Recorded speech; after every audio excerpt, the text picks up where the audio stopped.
భద్రాద్రి కొత్తగూడెం జిల్లా జులూరుపాడు మండల పరిధిలోని లైన్ తండా గ్రామంలో తండావాసులు మంచినీరు లేక ఇబ్బందులు పడుతున్నారు. నెల రోజుల నుంచి అవస్థలు పడుతున్నా గ్రామాధికారులకు తెలియజేస్తున్నా పట్టించుకోవడం లేదని ఆవేదన వ్యక్తం చేస్తున్నారు. గ్రామాధికారికి చెబితే 2 గంటలు 3 గంటలు అంటూ కాలం గడుపుతున్నాడని, గుమస్తాని అడిగితే మీ దిక్కున్న దగ్గర చెప్పుకోండి అంటూ బెదిరిస్తున్నాడని, గత 3 రోజుల నుంచి అయితే మంచినీటికి తీవ్ర ఇబ్బందులు కలుగుతుందని, మనుషులకే కాకుండా పశువులు కూడా నీరు లేక అల్లాడుతున్నాయని, ఎప్పటికైనా అధికారులు కలుగజేసుకొని లైన్ తండాలో నీటి అద్దటి నివారించాలని గ్రామస్తులు ముక్త కంఠంతో కోరుతున్నారు.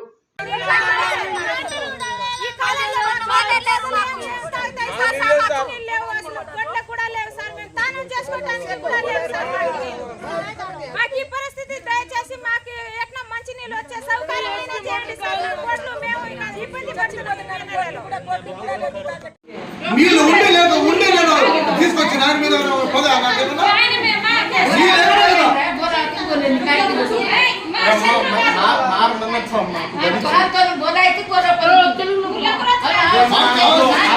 కలెక్టర్ నుంచి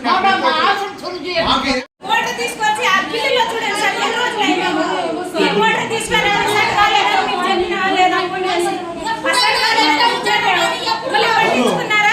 సార్ నా పేరు గుగులోతు మంగమ్మ.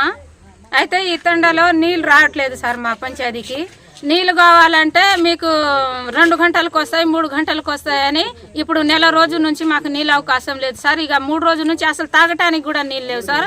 సెక్రటరీకి ఫోన్ చేస్తే ఫోన్ ఎత్తట్లేదు సార్. గుమాస్తాకి చెప్తే నీ దిక్కు ఉన్న కాడ పోయి చెప్పుకోపో, ఒక రంపు కూడా నీళ్ళు పోయానని నిన్న చెప్తాడు సార్.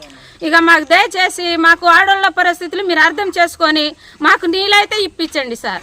దయచేసి చిన్నలు పెద్దలు ఒక 4 సాల్తులు గొడ్లు ఉన్నాయి సార్. ఆ గొడ్లకు కూడా నీళ్ళు లేవు సార్. ఏ అధికారికి పోయి చెప్పినా కూడా ఎవ్వరు పట్టించుకునే నాదుడు లేరు సార్. దయ ఉంచి మాకు ఈ సహకారం చేస్తారని నమ్ముచున్నాం సార్. నా పేరు భూక్యా వెంగళరావు. మాది లైన్ తండ, చింతల తండ గ్రామ పంచాయతీ, మా మండలం జులూరుపాడు. నెల రోజుల క్రితం వర్షం వచ్చినప్పుడు పిడుగు అంటే మోటార్ కాలిపోతే ఆ రోజు నుంచి ఈ రోజు వరకు నెల రోజులైంది. ఈ అధికారులకు సెక్రటరీ గారికి ఫోన్ చేస్తే ఫోన్ ఎత్తాడు, స్పెషల్ ఆఫీసర్ గారు చెప్తే నేను పంపిస్తా అంటాడు. పంపించేది లేదు, ఏమి లేదు. కనీసానికి ఆ మిషన్ భగీరథ నీళ్లు పంపిమన్నా అది కూడా వదలట్లేదు. మాకు ఈ నియోజకవర్గానికి మేము మారుమూల ప్రాంతం దరిలో ఉన్నాం, వైరా నియోజకవర్గానికి. ఏ అధికారులకు చెప్పినా ఎవరు పట్టించుకోక మళ్ళీ మేము మొన్న మీడియా వాళ్ళకి చెప్తే అదే గుమ్మస్తా వచ్చి పంచాయతీ పరువు మొత్తం తీస్తున్నారు. మీరు మాకు ఎందుకు చెప్తారు, వాళ్ళు వచ్చి ఇస్తారు ఆ నీళ్ళు, మేముగా తీసుకొచ్చేదని అందరికి తిరుగుతారు. సెక్రటరీ గారు అసలు ఏ రోజు కూడా ఈ నెల రోజుల నుంచి రమ్మన్నా కూడా వచ్చి రావట్లేదు, చూడట్లేదు, దాని పరిష్కారం ఏం చెప్పట్లేదు. కాబట్టి దయచేసి మాకు త్వరలో ఈ మే నెల ఎండలో మా గొడ్లకు నీళ్ళు లేవు, మాకు నీళ్ళు లేవు, మా ఇళ్లలో మోటార్లు కూడా లేవు. మాకు నీళ్ళు వస్తున్నాయని, బోర్ నీళ్ళు వస్తున్నాయని అవి కూడా వేసుకోలేదు. ఇప్పటికిప్పుడు మేము బోర్ వేసుకోవడానికి కూడా మాకు అవకాశం లేదు. ఇప్పుడు తాగటానికి నీళ్లు ఎక్కడో పోయి తీసుకొస్తామని, ఉండటానికి వాడుకోవటానికి గొడ్లకి ఏటికి కూడా నీళ్ళు లేకుండా ఉన్నాయని చెప్పినా కూడా పట్టించుకోవట్లేదు. కాబట్టి మీరు మీడియా వాళ్ళకు మా మీద దయ ఉంచి మాకు త్వరలో నీళ్ళు వచ్చేటట్టు మార్గం చేయండి. ఇది మేము కోరుకునే సమస్య. ఓట్లు వచ్చేటప్పుడేమో ఓట్ల ముందేమో మాకు ఓటేయండి, మాకు ఓటేయండి, మేము ఏం కావాలో అన్ని సవలతులు, అన్ని అవసరాలన్నీ తీరుస్తాం, అన్నీ చేస్తామంటారు. ఓట్లేసి గెలిపించినాక ఏ ఒక్క అధికారికి రాడు. ఎవరు వచ్చినా ఫోన్లో చేస్తాం, రేపు వస్తాయి, ఎల్లుండి వస్తాయి అని అంటాం, కానీ ఒక్కరు కూడా నీళ్ళు రావట్లేదు. ట్యాంకర్ నీళ్ళు తీసినామంటే ట్యాంకర్ లేదు.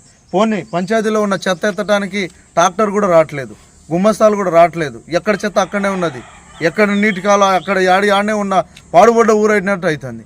కాబట్టి మీరు అంతే మమ్మల్ని దయించి మాకు మా ప్రాంతాన్ని శుభ్రపరిచి మాకు నీళ్లు, మాకు అన్ని వసతులుగా అందియాలి. కాకపోతే మా ఊర్లో కరెంటు బకాయిలు కూడా లేవు. ఈ 1 నెల అయింది కరెంటు ఉచిత. అవరకు ముందు కూడా చూడండి, మా లైన్ తండా కానీ చింతల తండాలు కానీ ఏమైనా కరెంటు బకాయిలు ఉన్నాయో చూడండి. మోటార్ లైన్లు కానీ, ఇళ్లలో కరెంటు కానీ, లేకపోతే ఇంటి పన్నులు కానీ మేము ఏది కట్టకుండా అన్నీ కడుతున్నాం, అన్నీ రెగ్యులర్గా నడుస్తున్నాం. మాకు కావాల్సినవి మాకు ఇవ్వకుండా మా నిధులు తీసుకుపోయి ఆడనో పెట్టి పంచాయతీలో డబ్బులు లేవంటాడు సెక్రటరీ గారు. వచ్చే నిధులన్నీ ఎడిపోతున్నాయి. డబ్బులు లేకుండా ఇన్ని సంవత్సరాలు డబ్బులు ఉన్నాయి, ఇప్పుడు ఈయన రాగానే మాకు డబ్బులు లేవంటే మేమేం చేయాలి? కాబట్టి మాకు తక్షణమే నీళ్లు వచ్చేటట్టు మీరు అధికారులతో మాట్లాడి మాకు నీళ్ళు ఇప్పించగలరని కోరుకుంటున్నాం.